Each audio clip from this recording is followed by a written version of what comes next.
하나님의 선택과 인간의 책임이라는 문제는 어느 때를 막론하고 늘 교회가 씨름하는 문제 중에 하나였습니다. 이 둘 사이의 균형을 잘 잡아야 하는데 이게 사실 이해가 까다롭고 또 한쪽으로 이 쏠리는 현상이 참 잘 발생을 하기 때문입니다. 오늘 말씀은 이삭에게서 에서와 야곱 두 아들이 태어나서 자라는 이야기인데 이 말씀에서 하나님의 선택과 인간의 책임이라는 문제를 잘 다루고 있습니다. 따라서 우리가 이 말씀을 공부하면서 오늘 여러분 잘 귀를 기울여 들으셔야 돼요. 굉장히 중요한 문제이기 때문에 하나님의 선택과 인간의 책임을 어떻게 균형을 잡고 바르게 이해할 수 있을까 함께 살펴보겠습니다. 자, 먼저 하나님의 선택과 이 구원의 관계에 대해서 여러분, 구원은 하나님의 예정이고 또 하나님의 주권적이고 무조건적인 선택을 따른 것입니다. 자, 여러분 이 사실 꼭 기억하십시오. 구원은 하나님의 예정이고 하나님의 주권적이고 무조건적인 선택을 따르는 것입니다. 오늘 말씀을 보시면 이삭의 시대가 열렸지만 이삭에게 한 가지 문제가 있었습니다.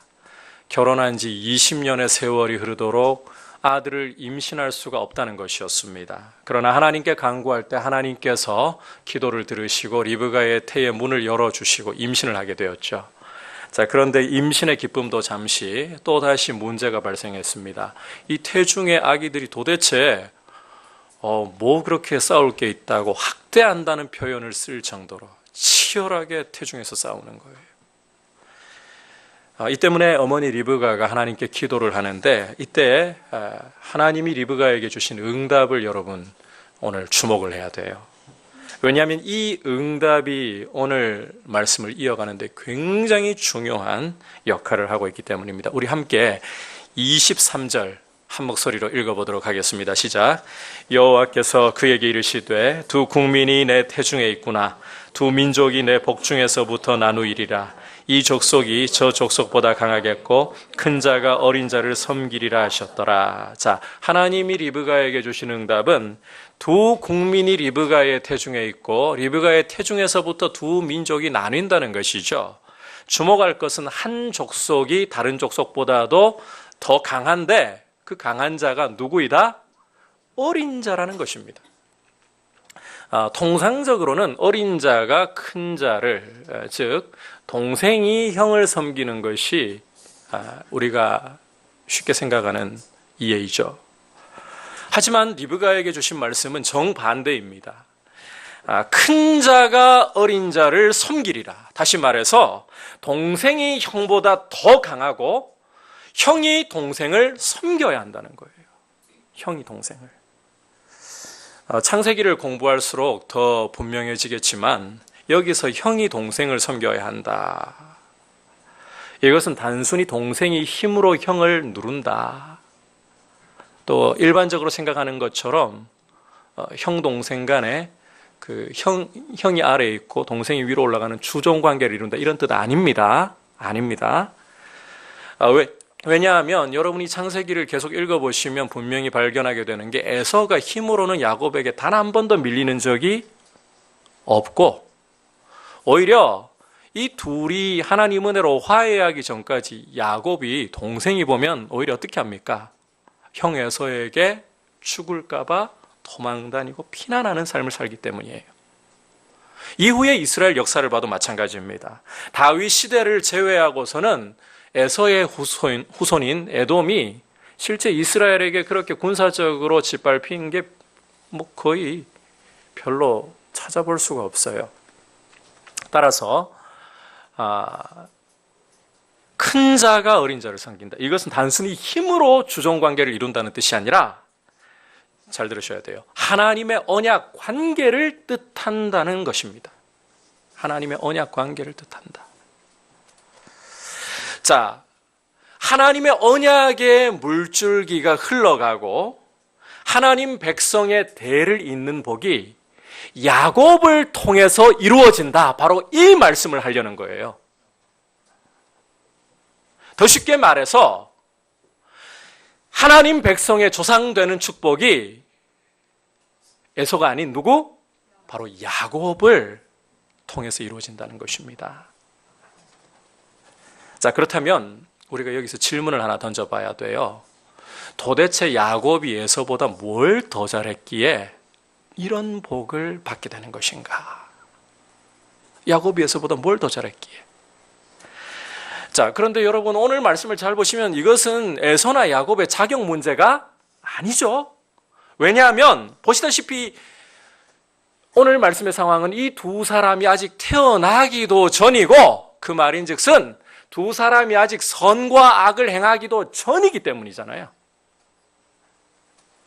따라서 에서를 버리고 야곱을 선택하셨다. 이것은 결단코 야곱과 에서 이 두 사람의 행동을 근거로 한 선택이 아니라는 겁니다. 아니, 이것은 전적으로 하나님의 뜻을 따른 선택. 다시 말해서 하나님의 주권적인 선택이고 예정의 문제라는 거예요. 자, 로마서 9장 10절부터 13절에서 이 부분에 대한 해설을 우리가 들어보도록 하겠습니다. 같이 읽겠습니다. 시작. 그뿐 아니라 또한 리브가가 우리 조상 이삭 한 사람으로 말미암아 임신하였는데 그 자식들이 아직 나지도 아니하고 무슨 선이나 악을 행하지 아니한 때에 택하심을 따라 되는 하나님의 뜻이 행위로 말미암지 않고 오직 부르시는 이로 말미암아 서게 하려 하사 리브가에게 이르시되 큰 자가 어린 자를 섬기리라 하셨나니 기록된 바 내가 야곱은 사랑하고 에서는 미워하였다 하신과 같으니라. 자, 이 말씀의 요지는 하나님의 선택은 인간의 행위와 전혀 상관이 없다라는 것입니다. 여러분, 하나님의 선택은 인간의 행위와 상관이 없습니다. 그 증거가 에서와 야곱이 나기도 전에, 태중에서 무슨 선이나 악을 행하기도 전에 하나님이 큰 자가 어린 자를 섬기리라 말씀을 주셨다는 거예요, 이미. 이처럼 하나님이 당신의 백성을 삼으시고 복을 주시는 것은, 구원의 복을 주시는 것은 근본적으로 사람의 행위나 자격에 의한 것이 아닙니다. 이것은 전적으로 하나님의 뜻을 따른 것이고 하나님의 선택, 즉 예정의 문제라는 것입니다. 자, 예레미야 1장 5절에서도 우리는 이 사실을 확인할 수 있습니다. 같이 예레미야 1장 5절 읽겠습니다. 시작. 내가 너를 모태에 짓기 전에 너를 알았고 내가 배에서 나오기 전에 너를 성별하였고 너를 여러 나라의 선지자로 세워놓으라 하시기로. 함께 읽은 이 말씀은 하나님이 예레미야를 열국의 선지자로 부르시는 장면이에요. 자, 이 말씀을 보니까 예레미야 선지자 역시 모태에 있기도 전에, 무슨 선이나 악을 행하기도 전에 이미 하나님이 이 사람을 선택하셔서 열국의 선지자로 세웠다 말씀을 하고 계시죠. 구원을 얻고 하나님의 선지자로 세움받는 게 예레미야의 자격이 아니라, 예레미야의 행위 때문이 아니라 오직 하나님의 뜻을 따른 주권적인 선택이다. 예정의 문제이다. 자, 이 사실의 활용 점정은 에베소서 1장 3절부터 5절까지 말씀입니다. 우리 에베소서 1장 3절에서 5절 함께 읽겠습니다. 시작. 찬송하리로다. 하나님 곧 우리 주 예수 그리스도의 아버지께서 그리스도 안에서 하늘에 속한 모든 신령한 복을 우리에게 주시되 곧 창세전에 그리스도 안에서 우리를 택하사 우리로 사랑 안에서 그 앞에 거룩하고 흠이 없게 하시려고 그 기쁘신 뜻대로 우리를 예정하사 예수 그리스도로 말미암아 자기의 아들들이 되게 하셨으니. 자, 이 말씀을 보니까 예수 안에 있는 성도들은 모두가 누구의 예외도 없이 하나님의 선택, 즉 예정을 입었다는 것입니다. 그런데 이 말씀을 우리가 좀 더 유심히 보니까 이 예정을 입은 것은, 하나님의 선택을 입은 것은 어머니 태중에서 정도가 아니고, 아니 태중 이전 정도가 아니고 어디까지 거슬러 올라간다고요? 창세전으로까지, 세상을 창조하시기 전까지 영원으로 거슬러 올라간다는 것입니다. 다시 말해서 세상을 창조하시기도 전에 영원한 하나님의 계획 속에서 하나님이 우리를 선택해 주셨기 때문에 우리가 예수님을 믿고 하나님의 자녀가 될 수 있었다는 것입니다. 자, 다시 한번 정리합니다. 우리가 예수님을 믿고 하나님의 자녀되는 이 복은 결코 우리의 행위와 자격과 조건을 따르는 것이 아닙니다. 아닙니다. 이것은 하나님의 영원한 계획 속에서 예정된 일. 다시 말해서 하나님의 주권을 따르는 선택. 하나님의 뜻을 따르는 선택이라는 것입니다. 따라서 성도는 다음 두 가지 사실을 굳게 붙잡아야 합니다. 첫 번째로, 구원은 전적인 하나님의 은혜이고 우리 편에서 자랑할 것 아무것도 없는 문제이구나. 자, 구원은 전적으로 누구의 은혜라고요? 하나님의 은혜일 뿐이고 우리가 자랑할 것이 있다 없다? 없다. 여러분, 정말이지 구원에 대해서 우리가 자랑할 수 있는 거 아무것도 없어요. 그래도 내가 예수님을 믿었으니까 구원받은 거 아닌가요? 적어도 내가 구원 얻기 위해 믿는 일은 했잖아요. 여러분, 예수님을 믿어서 구원 얻은 거 맞습니다. 맞아요.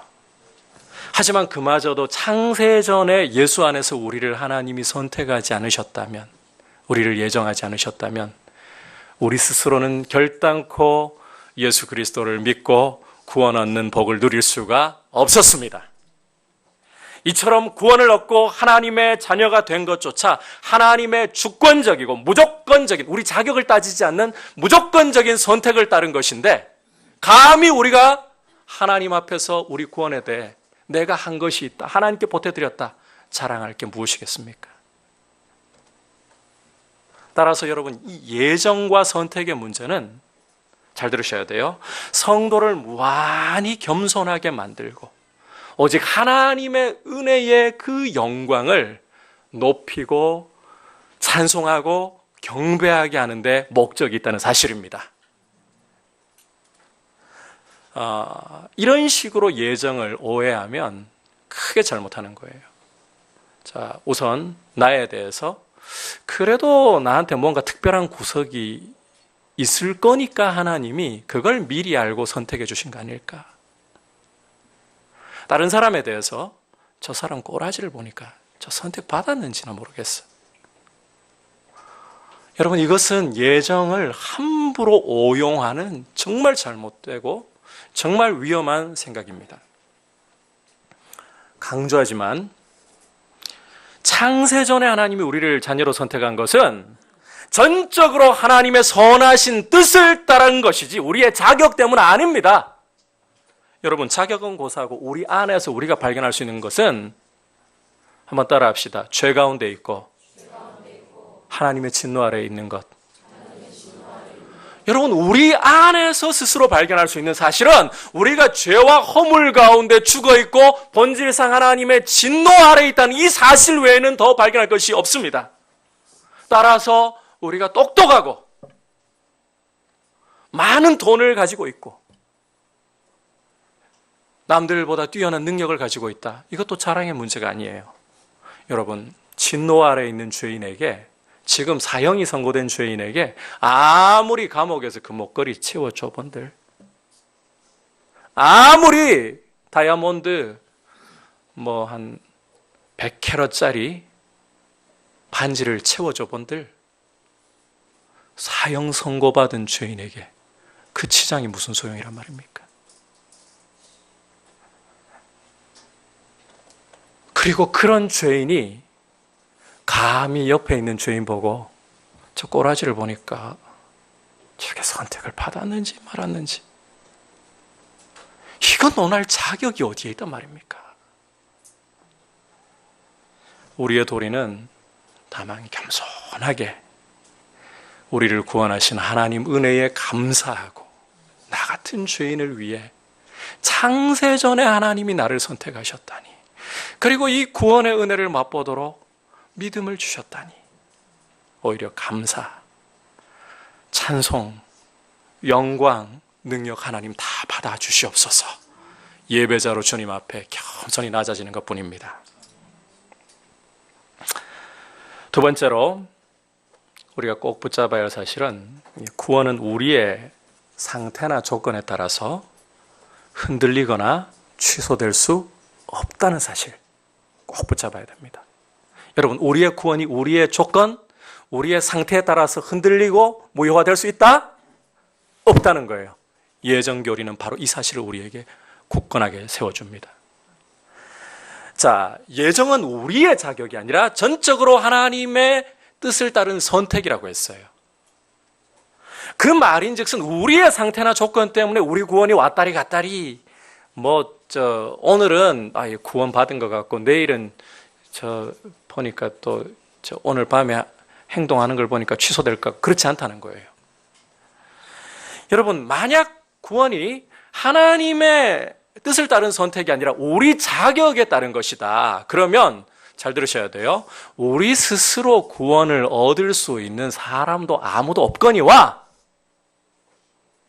자, 설령 스스로 구원을 얻었다 손쳐도, 불가능한 일이지만 그렇게 구원을 얻었다 손쳐도 구원을 유지하고 세워나가는 것 불가능합니다. 왜?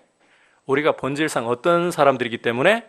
죄 가운데 있는 진노의 자식이고, 여러분, 이거 우리 하나님께 눈 열어주셔서 보게 해달라고 정말 구하셔야 돼요. 우리 믿음에 오늘 강단에서요, 좀 용어가 그렇긴 하지만 이 표현이 딱 맞아요. 꼬라지를 보면 정말 오락가락해요. 정말 오락가락해요.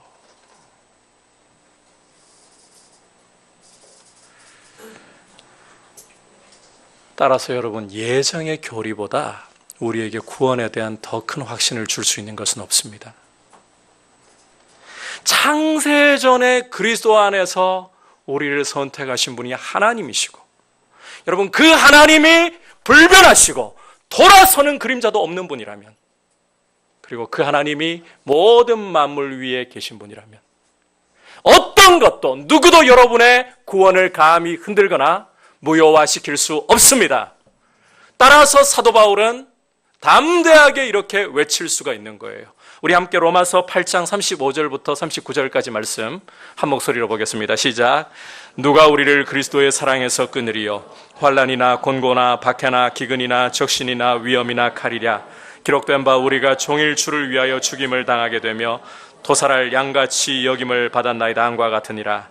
그러나 이 모든 일에 우리를 사랑하시는 이로 말미암아 우리가 넉넉히 이기느니라. 내가 확신하노니 사망이나 생명이나 천사들이나 권세자들이나 현재일이나 장래일이나 능력이나 높음이나 깊음이나 어떤 피조물이라도 우리를 우리 주 그리스도 예수 안에 있는 하나님의 사랑에서 끊을 수 없으리라. 어떤 피조물이라도 우리를 그리스도 예수 안에 있는 하나님의 사랑에서, 하나님의 작정에서 끊을 수 없으리라. 이것이 성경의 선포입니다. 여러분, 우리가 참 예수 안에 있고 성령님을 우리 안에 증거로 모시고 있다면 우리의 자격에 의해, 우리의 상태에 의해 우리의 구원이 흔들리고 취소되지 않습니다. 하나님이 작정하신 일을 누가 감히 무효라고 말할 수 있습니까?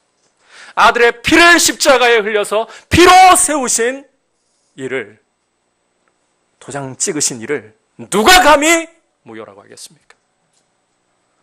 이처럼 예정은 우리를 창세전에 하나님이 선택하셨다는 이 예정의 교리는 우리를 하나님의 은혜 앞에서 무한히 겸손하게 모든 공과 영광을 하나님께 돌리게 하고 우리의 구원에 안전과 확신을 주는 줄 믿으시기를 바랍니다.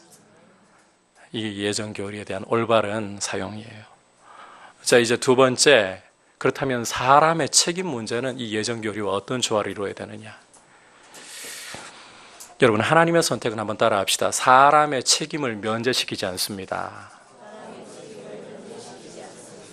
여러분, 예정 교리는요, 절대로 하나님이 창세전에 우리를 선택하셨다는 이 예정의 교리는 절대로 사람의 책임을 배제시키거나 면제시키지 않습니다.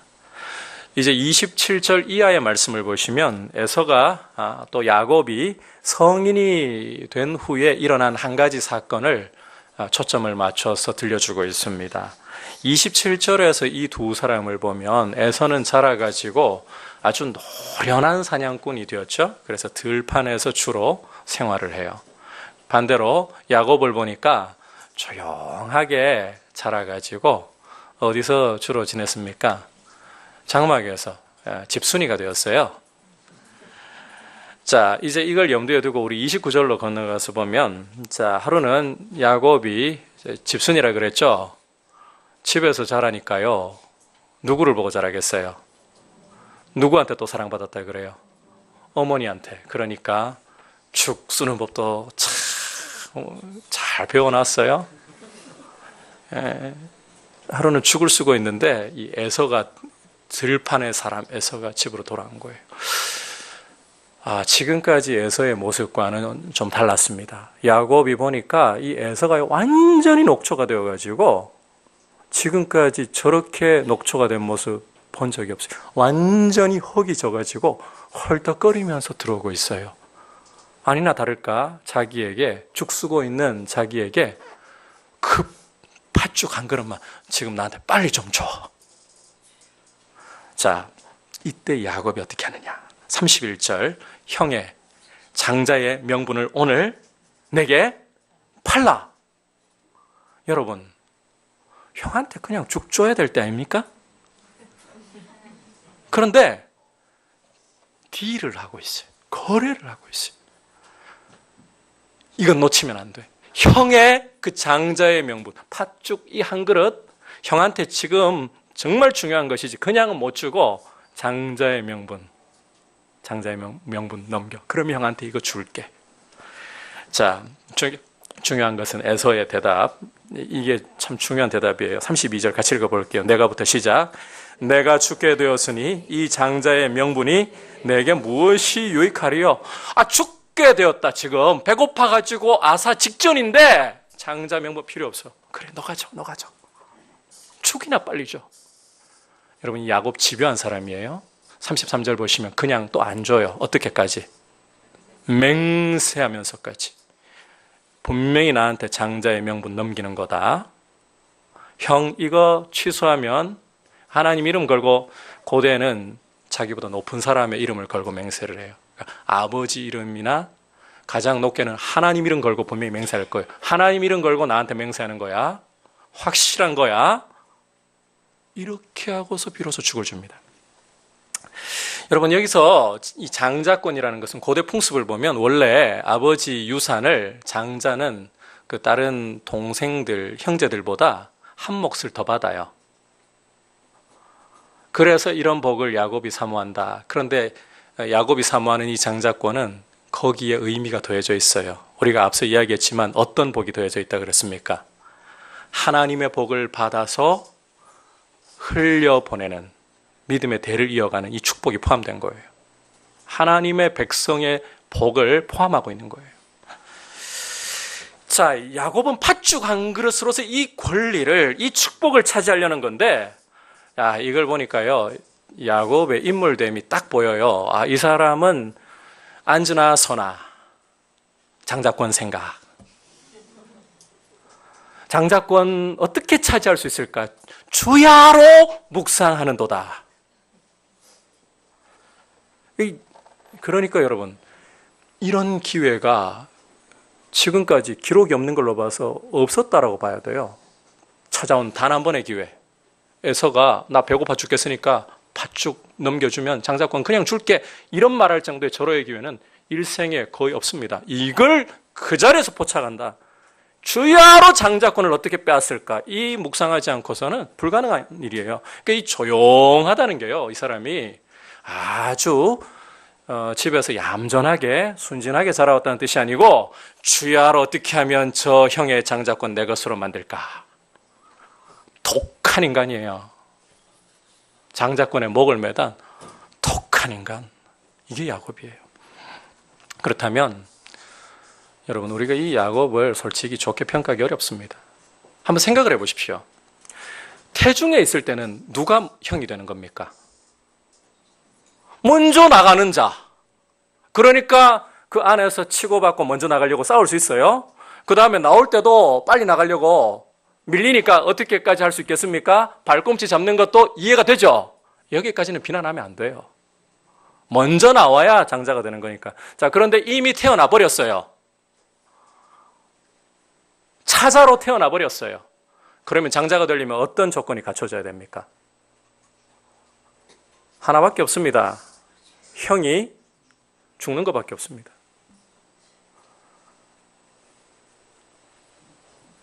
별로 여러분 이 야곱이 그러니까 솔직히 야곱은 형이 알아서 꼴까닥 비명 행사했으면 제일 좋은 거고 안 되니까 이렇게까지 노리고 있는 거예요. 사실은 하나님 약속이 있기 때문에 하나님 방법대로 이루어 주시기를 순리대로 기다려야 정상 아닌가요? 자기가 찾으려고. 자, 이게 솔직히 야곱에 대해서 우리가 해석해야 될 부분인데, 자, 근데 이제 성경 기자가 어떻게 해석하는가, 이 상황을. 이게 사실은 중요해요. 성경 기자가 이 야곱을 비난하는가? 아니요. 오늘 말씀을 여러분이 잘 읽어보시면 야곱에 대한 평가는 성경 기자가 자제해버리고 오히려 에서에 대해서 아주 냉정한 평가를 내리고 있어요. 자, 이 부분을 우리가 주목해야 되는데 34절 우리 같이 한 목소리를 읽겠습니다. 시작. 야곱이 떡과 팥죽을 에서에게 주매 에서가 먹으며 마시고 일어나 갔으니 에서가 장자의 명분을 가볍게 여김이었더라. 자, 일반적으로라면 비열한 야곱에 대해서 손가락질하는 게 정상일 겁니다. 그런데 성경 기자는 야곱에 대해서는 오히려 침묵을 지키고 있으면서 팥죽 한 그릇에 장자의 명분을 넘겨버린 이 에서를 그 행동을 예의주시하면서 장자의 명분을 가볍게 여겼더라. 오히려 비난을 하고 있습니다. 이것은 단지 창세기 기자만의 평가가 아닙니다. 히브리서 12장 6절을 보면 이렇게 말씀하고 있어요. 같이 읽어볼까요? 시작. 한 그릇 음식을 위하여, 히브리서 12장 6절 시작. 한 그릇 음식을 위하여 장자의 명분을 판 에서와 같이 망령된 자가 없도록. 자, 히브리서 기자는 에서를 어느 범죄에 묶어버립니까?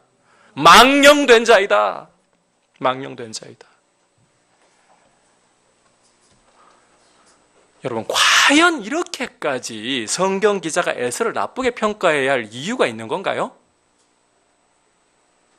따지고 보면 어머니 뱃속에서부터 자, 에서 대신에 야곱을 장자로 하늘의 축복을 주시기로 선택하신 분이 누구이십니까? 하나님이시잖아요.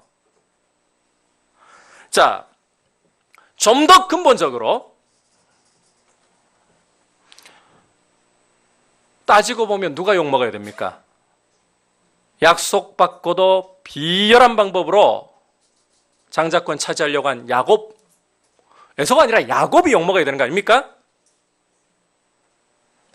아니, 더 엄밀히 따져서 이것은 야곱이나 에서 탓할 문제도 아니고 이 말씀을 근본적으로 주신 하나님 탓 아닙니까? 왜 허물을 에서에게 돌리냐는 거예요.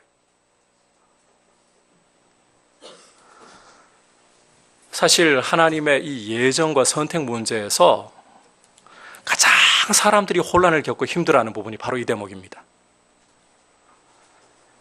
조금 더 원론적으로 이야기해보자면 이런 거예요.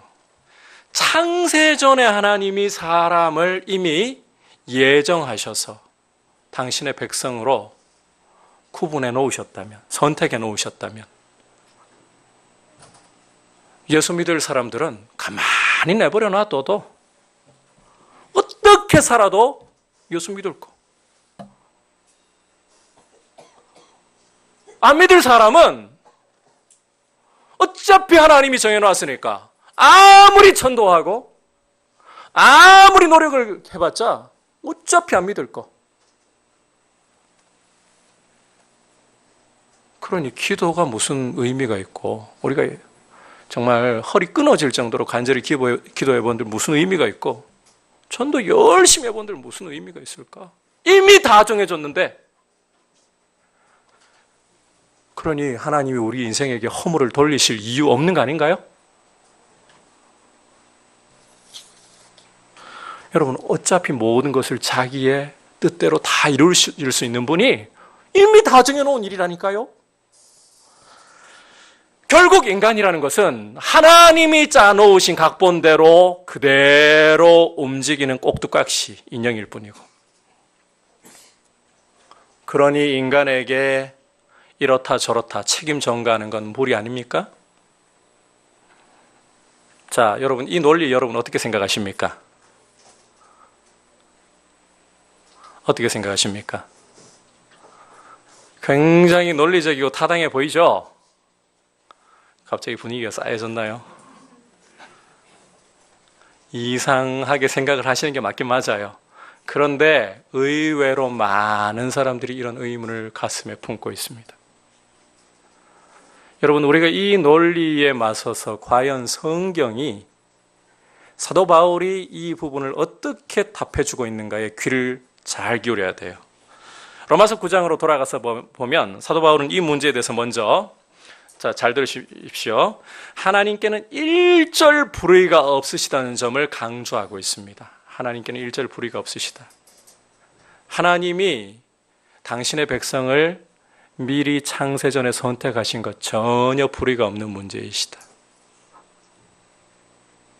자, 이미 강조한 것처럼 우리 인생이라는 것은 하나님의 진노 아래에 있어요. 원래가 지옥에 떨어져야 할 운명이에요. 그런 중에서 당신이 불쌍히 여길 자를 불쌍히 여기시는 것이 과연 불의한 문제인가요? 좀 이야기를 바꿔가지고요. 가난한 사람들이 여기 있어요. 그 중에서 내가 가난한 사람 한 사람 좀 선택해가지고 구제를 하고 싶어요. 그러면 선택받지 못한 사람들은 저 사람 불의하네? 왜 나는 선택 안 해줬어? 과연 이런 소리를 하는 것이 타당한 일인가요? 이것은 불의의 문제가 아니라 도움을 주는 사람의 호의의 문제 아닙니까? 이걸 뒤집으면 안 되는 거예요, 여러분. 여러분이 지금 도움이 정말 절실한 사람 여러 명이 있는데 그 중에 한 사람 택해서 내 힘을 다해 도와주겠다. 근데 옆에 있는 사람이 막 수군거리면서 막 비난을 해요. 불의하다고, 불공평하다고. 불의한 문제 아니잖아요. 오히려 돕는 사람의 호의가 나타나는 문제잖아요. 예정도 마찬가지라는 거예요. 예정은 죄인을 불쌍히 여기셔서 죄인의 자격을 따지지 않고 하나님이 호의를 베풀어 주시는 행동입니다. 그런데 이것을 가지고 불의하다, 불공평하다. 말이 안 되는 이야기라는 거예요. 따라서 예정은 이렇게 사용해야 되는 겁니다. 하나님의 구원을 얻은 성도가 이 범위를 벗어나면 안 돼요. 하나님의 구원을 얻은 성도가 이 전제 조건이 걸려야 돼요. 예정의 문제는 안 믿는 사람이 논하면 안 됩니다. 하나님의 구원을 입은 성도가 내 구원을 돌아보니까 전적으로 하나님의 선택이고 은혜였구나. 오직 이 한 가지만을 높이기 위해 사용해야 된다는 거예요. 이 범위를 벗어나면 예정을 잘못 사용하고 있는 거예요. 이에 더해서 우리가 또 하나 기억해야 될 사실은 여러분, 우리는 하나님의 예정 문제에 대해서 하나님께 감히 대들 자격 자체가 이미 없다는 사실입니다. 로마서 9장 19절 20절 함께 읽어보겠습니다. 시작. 혹 내가 말하기를 그러면 하나님이 어찌하여 허물하시느냐 누가 그 뜻을 대적하느냐 하리니 이 사람아 내가 누구이기에 감히 하나님께 반문하느냐 지음을 받은 물건이 지은 자에게 어찌 나를 이같이 만들었느냐 말하겠느냐. 여러분, 우리는 하나님께 창조주이신 하나님께 피조물인 우리가 감히 대들 자격 자체가 이미 없는 거예요. 이 컵이 저한테 지금 대든다. 어떻게 하는 게 정상입니까? 들고 던져버려야 돼요. 컵은 만든 사람에게 대들 자격 없습니다. 여러분, 실제로 에덴 동산에서 우리 조상 아담이 하나님을 반역하고 죄를 짓기 전까지만 해도 이 예정에 대한 이런 논리가 어려움이 없었어요. 충돌이 없었어요. 왜냐하면 죄가 들어오기 전까지는 모든 것의 절대 기준이 하나님의 말씀이고 하나님 자신이십니다. 그렇게 인간이 지음받았어요. 그게 인간 본질이에요. 그래서 하나님의 말씀이 곧 논리이지 인간의 논리가 하나님 말씀 판단하지 않았어요. 그게 원래 창조의 질서예요. 그런데 죄가 들어오면서부터 이제 하나님에 대해서, 하나님의 말씀에 대해서 반대하고 반역하는 논리가 우리 마음에 자리를 잡았습니다. 여러분, 죄는 하나님에 대한 반역이기 때문에 그래요. 그러다 보니까 이제는 절대 기준인 하나님 말씀마저도 반박해 버리려는 거예요. 이해를 초월해 버리는 일에 대해서는 증거를 보여봐, 그래야 믿을게. 그리고 하나님의 이 말씀을 우리의 이 좁은 이 이해라는 틀 안에다 꾹꾹 눌러가지고 안 맞다, 틀렸어 하나님 말씀이.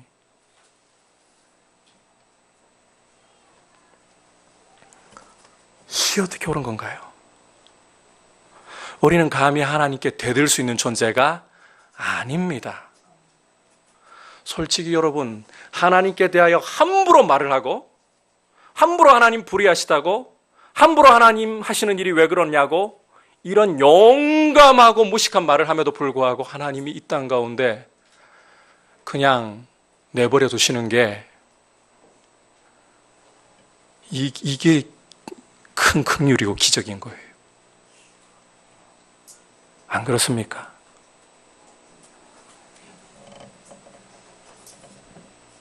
하나님께 대들고 하나님의 기준을 멸시하고 하나님의 말씀을 내 논리에 끌어맞추려는 것은 예정이 우리 논리에 이해가 다 안 되기 때문에, 그 논리의 틀 안에 다 안 들어오기 때문에 하나님 잘못되었습니다. 하나님 왜 사람에게 탓합니까?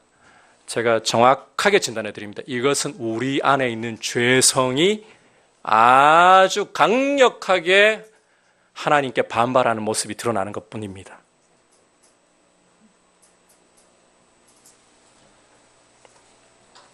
다시 강조합니다. 예정과 선택의 문제는 내가 예수 믿고 하나님 자녀가 된 것을 보니까 하나님의 작정이었고 선택이었구나.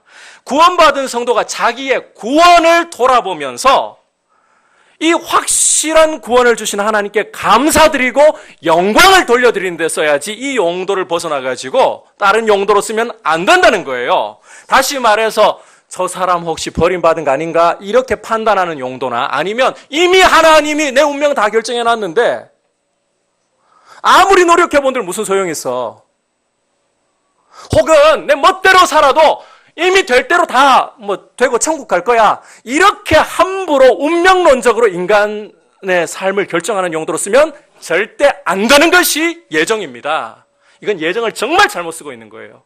예정은 구원 얻은 성도만이 사용해야 되는 교리예요. 성경이 그렇게 가르쳐요.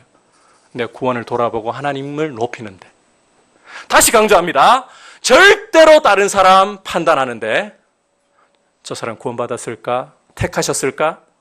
혹은 이미 다 예정되어 있으니까 내 인생 아무렇게나 살아도 이미 갈 대로 성공할 거고, 반대로 아무리 노력해도 아무 소용없어. 그러니 손 놔버려야 돼. 아니라는 거예요. 그 예정의 용도가 전혀 아닙니다. 성경이 가르친 예정이 아니에요. 여러분, 예정이라는 것은 한번 따라 합시다.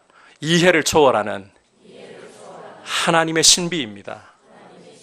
하나님의 신비를 우리의 머리에 가두려고 하지 마십시오. 성경이 보여주는 데까지만 가십시오. 그래서 성경은 바로 예정을 오직 하나님의 은혜의 영광을 높이려는 곳에 사용하라고 말씀하지, 사람을 판단하고 운명론으로 인생을 몰아가는 데 쓰라고 하지 않습니다. 따라서 예정은 인간의 책임을 절대로 배제시키지 않습니다. 오히려 예정은 하나님의 말씀 앞에 순종할 것을 강력하게 요구하고 있습니다. 오늘 말씀을 보시면 여러분, 에서가 장자권을 넘겨버린 것에 대해서 장자권을 가볍게 여겼더라. 오히려 에서의 책임을 묻고 있어요.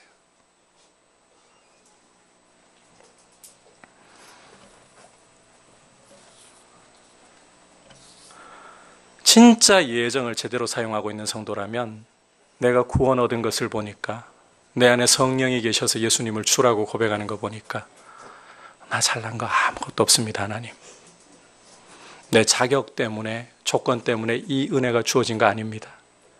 하나님이 나를 사랑하시고 불쌍히 여기셔서 창세전에 작정하신 영원한 작정이고 은혜일 뿐입니다. 하나님께 경배드립니다. 그리고 하나님의 말씀 앞에 최선을 다해서 힘을 다해서 순종하겠습니다. 이게 바로 예정에 대한 올바른 태도라는 것입니다. 여러분, 책임을 다하십시오. 복음 앞에, 하나님의 말씀 앞에 순종을 다하려고 하십시오. 그리고 돌아볼 때에 순종하고 보니까 이게 내가 잘난 게 아니구나. 이것마저도 하나님 은혜 안에 있구나. 감사를 오히려 하나님께 돌려드리는 것. 이게 예정을 제대로 알고 있는 성도의 도리이고 이게 구원을 제대로 얻은 성도의 도리입니다. 예정은 인간의 교만을 꺾어버립니다. 그러나 인간의 책임을 묻습니다. 여러분, 하나님 앞에서 올바로 믿음 가운데 서서 우리의 구원에 대한 도리를 굳게 붙잡고 하나님 기뻐하시는 모습으로 신앙생활을 바르게 세워나갈 수 있도록 우리가 하나님 은혜 안에서 구원의 풍성함을 누릴 때일수록 더 하나님께 낮아져서 감사하고 아울러서 절대로 말씀에 대한 순종의 책임을 지금 한국 교회가 개판이 되어버린 게 바로 이 부분이에요. 예정을 이야기하면서 구원받았으니까 멋대로 살아도 천국? 아니요, 예정은 그렇게 말하지 않아요. 책임을 절대로 면제시키지 않아요. 하나님 앞에서 거룩한 믿음의 도리를 세워나갈 수 있기를 주의 이름으로 축복합니다. 여러분, 하나님의 예정과 선택은 무조건적입니다. 내 자격이 아닌 하나님의 뜻을 따른 무조건적인 선택입니다. 하지만 인간의 책임을 절대로 면제시키지 않습니다. 따라서 예정과 선택을 구원을 해주신 은혜를 생각하면서 내가 잘나서 구원받은 게 아니라 내 자격으로 구원받은 게 아니라 하나님이 창세전에 이미 선택하셨기 때문에 내가 이렇게 구원의 은혜를 누리는구나. 하나님을 높이는 데 사용하십시오. 그리고 여러분, 말씀에 대한 도리를 힘을 쓰면서 말씀에 순종하기 위해 힘을 쓰면서 정말 내가 하나님의 선택받은 사람이라는 증거를 주님 앞에 올려드릴 수 있는 귀한 모습으로 서시길 축복합니다. 우리 주님 앞에 같이 고백드리도록